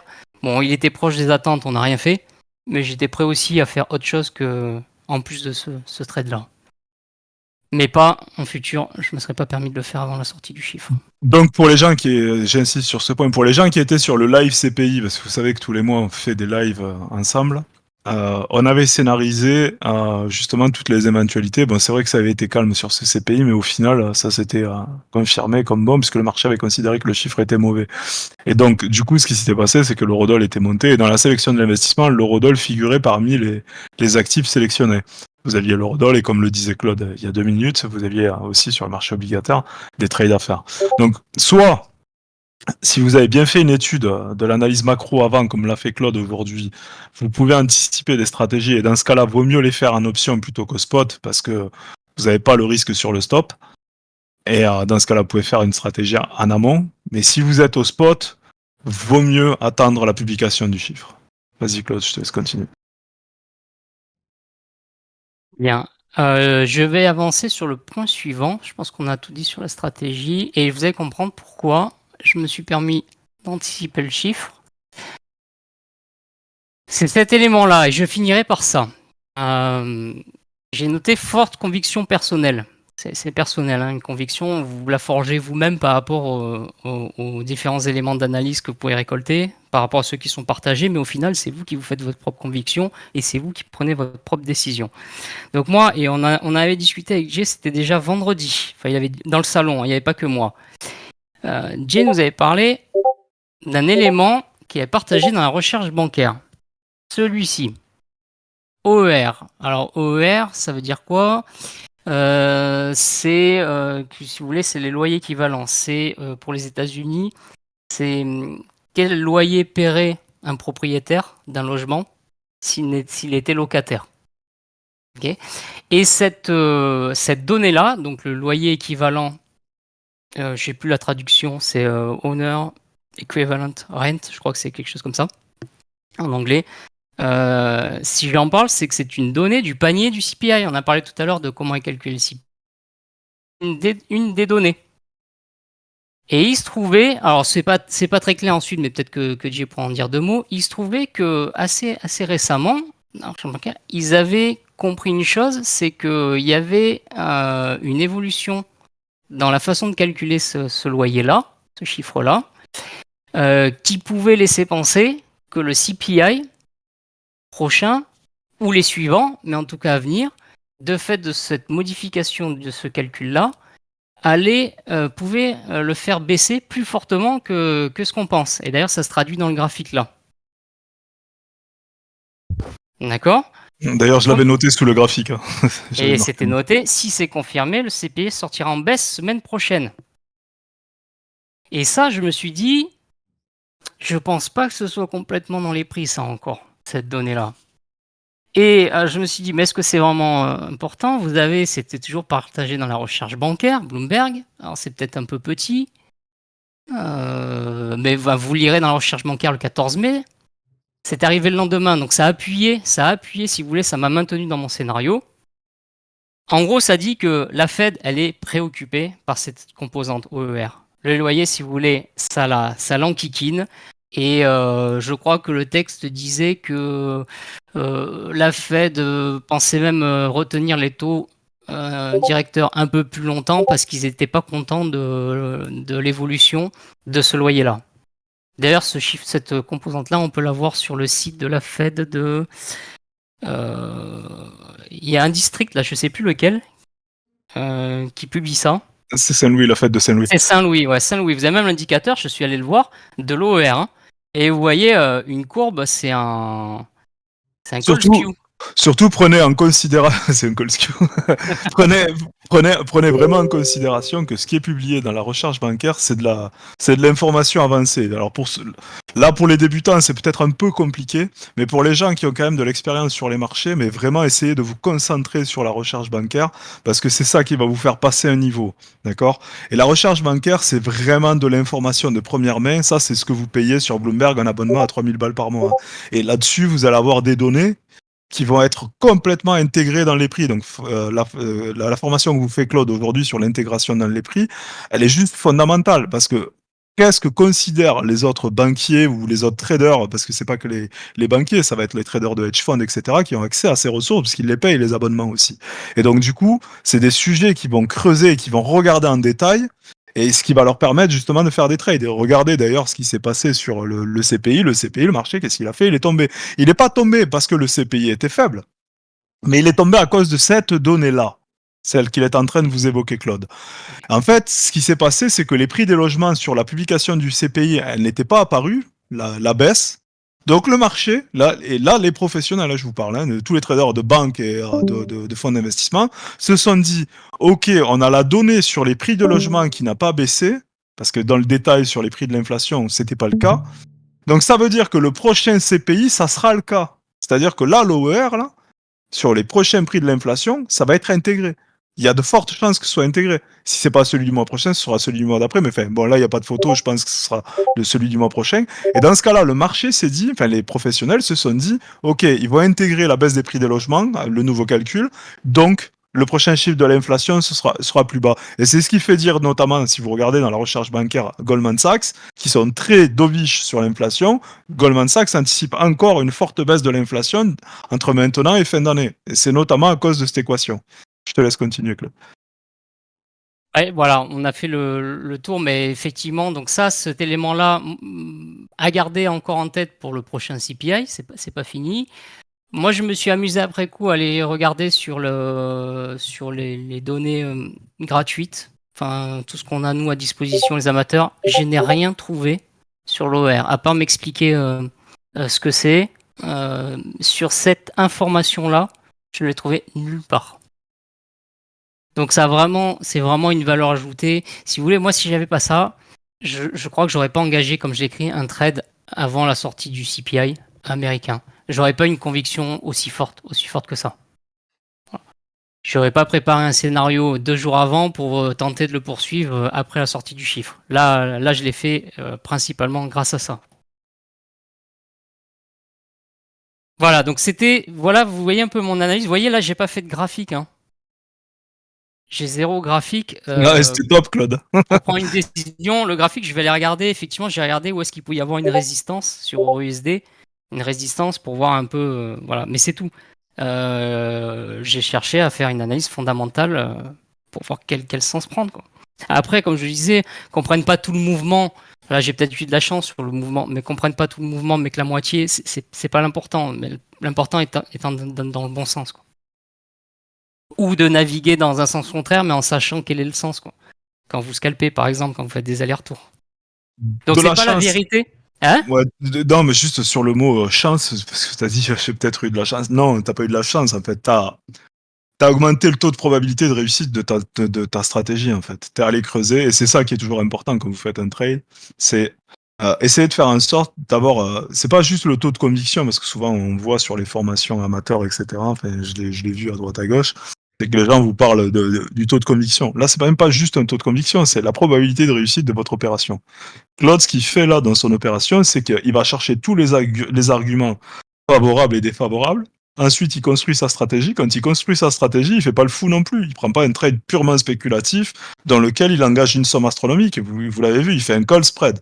Un call spread, c'est une stratégie directionnelle, certes, mais en bon père de famille parce qu'elle a un risque limité, un gain limité, mais un risque limité. D'accord ?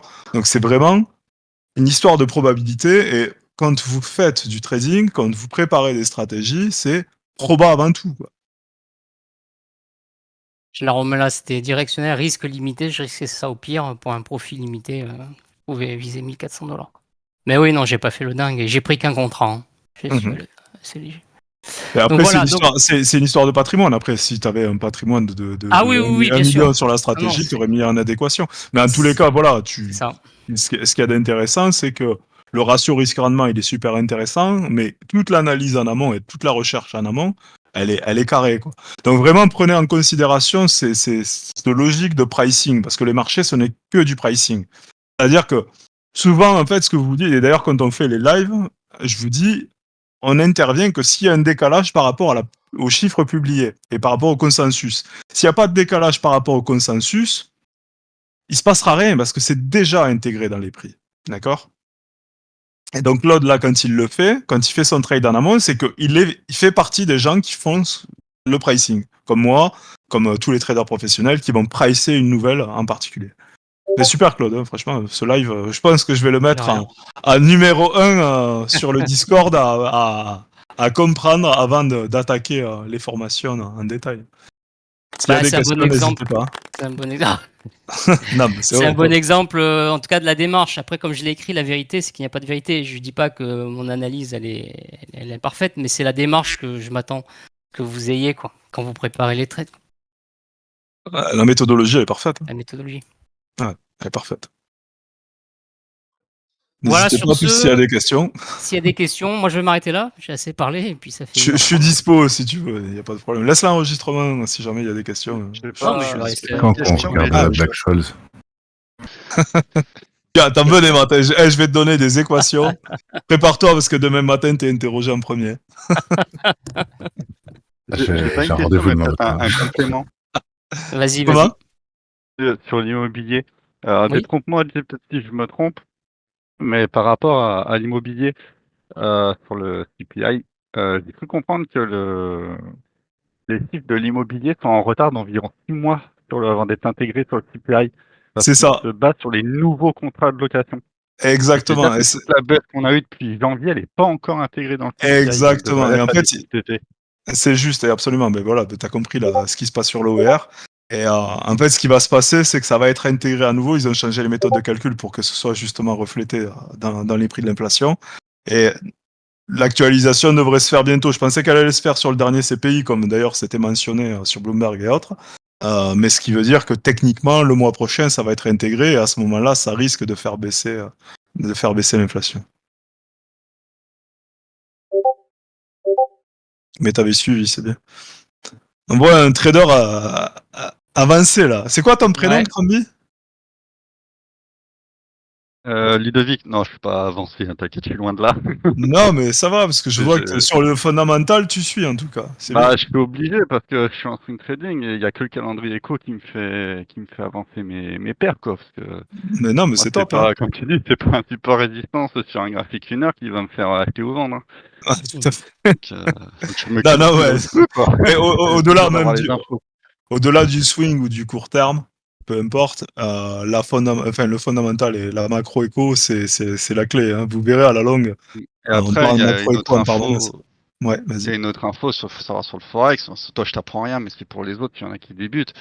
C'est que les paires majeures, elles sont drivées à 50 à 60% par le dollar. Donc, du moment où Absolument. tu maîtrises le dollar, Mm. tu commences à maîtriser le Forex, quoi. Absolument, c'est juste. De toute C'est vrai. façon, si on prend le poids de l'euro-dollar, enfin, de la parité euro-dollar sur le Forex, c'est 60%. Donc à partir du moment où tu as des mouvements sur euro-dollar, tu vas avoir des mouvements sur toutes les devises.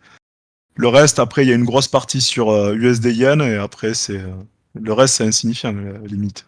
Donc oui, tout à fait. Si tu veux trader le dollar australien versus le dollar US, et que dans le même temps, tu trades l'euro versus le dollar, techniquement, c'est débile, parce que tu vas te prendre les mêmes mouvements, à part s'il y a une news au calendrier ou une décision de politique monétaire, comme ça a été le cas, par exemple, avec la Banque centrale de Nouvelle-Zélande.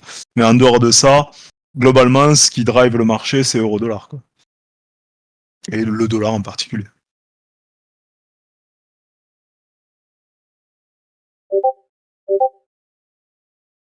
D'autres questions? Ou compléments, comme tu l'as fait, Cambi, par exemple. N'hésitez pas, hein, s'il y a des remarques, des commentaires, des questions, c'est cool. En plus, on est là tous les deux là ce soir, il y a Claude et moi. Eh ouais, c'est sympa. Donc n'hésitez pas. Il n'y a pas de gêne, il n'y a pas de questions bêtes, hein, vraiment, ne vous gênez pas. Claude, Non, mais combien là, t'as c'est payé c'est bien. de la vente de ton call? Les deux, j'ai vendu les deux en même temps. J'avais vendu ça. Non, quand t'es rentré long sur le call spread. Ah, sur en le gros, call spread. Ouais, il Ah, te là, quand demande j'ai combien t'as initialisé vendu. le trade, Ouais. c'est ça la question? 35 $ j'ai encaissé. Ah, ok, 35 $. Du coup, si par exemple le prix est monté jusqu'à ton call, du coup là tu seras couvert. C'est parce que là, quand on dit la perte est illimitée, là je suis Non, pas en fait, sur le Non, call spread, comprends un truc, Mohamed. Sur le call spread, en fait, il achète le strike, et en plus, il te l'a dit, il a acheté un strike à la il monnaie. a acheté le strike D'accord. et Ouais, et il a vendu un strike out of the money, un strike plus éloigné. Et en fait, ce qui se passe, c'est que ça limite son gain au maximum entre les deux, si tu veux.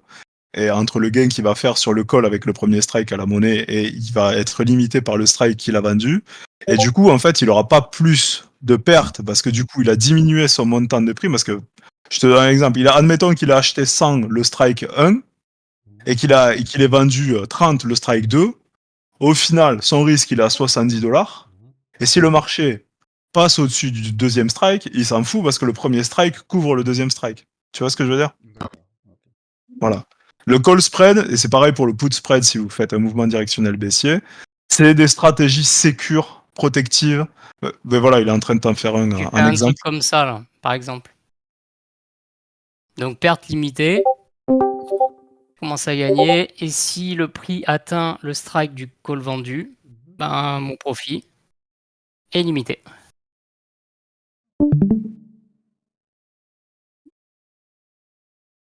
C'est des stratégies directionnelles hyper sécures. Les call spread et les put spread, c'est la base. Vous verrez, on va les voir en formation dans le détail. Et c'est hyper sécure et ça vous permet quand même de faire du Oui. gain sans prendre trop de risques. Ouais, Ouais. on a entendu un halo. Oui, en fait, c'est Michael. Oui. J'avais une question. Est-ce qu'il y aurait-il moyen, en fait, d'avoir une sorte de listing, voir un peu la méthodologie, comment la suivre, quoi? Qu'est-ce qu'il faut Alors regarder justement, le matin? ouais, Qu'est-ce qu'il faut... justement, Michael, je te réponds. C'est que demain, en fait, en formation, à partir de demain et pendant quelques semaines, ce qu'on va faire sur les formations de trading Oui. avancées, c'est qu'on va faire ça, en fait. Moi, je vais vous entraîner justement à regarder tout ça en détail, quoi regarder, etc. Donc demain, je vais en prendre certains d'entre vous au hasard, je vais poser des questions, et il va falloir suivre la méthodologie. C'est-à-dire que moi, demain, je montre aucun polycopier, et on va faire de la pratique pendant quelques semaines, et on le fera régulièrement, on va le répéter régulièrement. Et ensuite, Claude, sur les FAQ, il en fera autant, avec les nouveaux arrivés, etc., etc. Mais vous verrez, comme ça, au moins, vous allez pouvoir pratiquer. C'est-à-dire que toute la méthodologie que vous avez fait sur le live Claude aujourd'hui, ça, c'est ce que vous allez devoir apprendre à faire et savoir faire régulièrement. D'accord? D'accord. Demain, c'est à 11h, c'est ça? Ouais, demain à 11h, je vais interroger n'importe lesquels d'entre vous. Hein. Mais pas de jeunes, hein. Il n'y a pas de stress, il n'y a pas de mauvaise réponse. Et on va vous aiguiller, tranquille. D'accord. En gros, j'ai rien préparé, moi. J'ai tout dans ma tête. Donc demain matin, je vais interroger. Préparez-vous. D'accord. Ok, merci. Autre sujet, il y en a qui posaient sur... Là, j'ai roulé une position, là, j'avais un contrat futur sur le pétrole, là, ici. Si j'étais sur le frontman, j'ai roulé sur l'échéance suivante.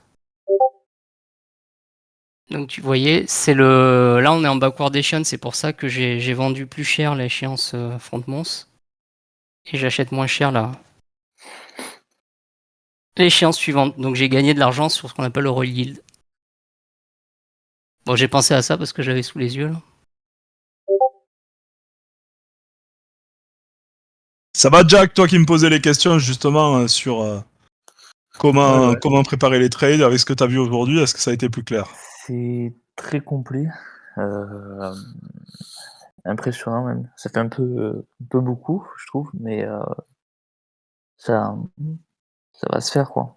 Je pense Ouais, tu auras le temps de voir et revoir. Hein. Après, plus la mise en pratique qu'on va faire, parce qu'à partir de demain, on va attaquer sur les exercices. Donc demain, il n'y a pas d'exercice papier pur, mais par contre, la semaine prochaine, il y en aura. Hein. Bonne soirée à tous. Bon À appétit. bientôt, à demain. Bonne soirée. Ciao. Merci. Bonne